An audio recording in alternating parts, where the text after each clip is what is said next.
Viimased 3-4 nädalat oleme rääkinud inimese füüsilisest kehast ja peenkehadest. Rääkisime mentaalsest peenkehast, astraalsest peenkehast ja temporaalsest peenkehast. Ja meil on veel ees 3 peenkeha, eeterlik, psüühiline ja tulekeha. Järgmine keha, millest ma tahan rääkida, on eeterlik peenkeha ja homme ma lähen laivi oma Instagramis koos imelise naisega Marina Iverovaga. Marina elab Roomas, ta on abielus, tal on 3 last, tema on vaimne psühholoog, kanaldaja, ta viib läbi vaimseid psühholoogilisi nõustamisi, aitab saada kontakti oma kõrge minaga. Kui sul on lisaküsimusi nende kehade kohta, millest me oleme juba rääkinud,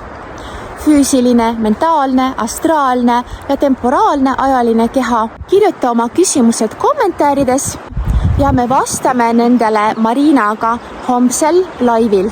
Oled südamest oodatud!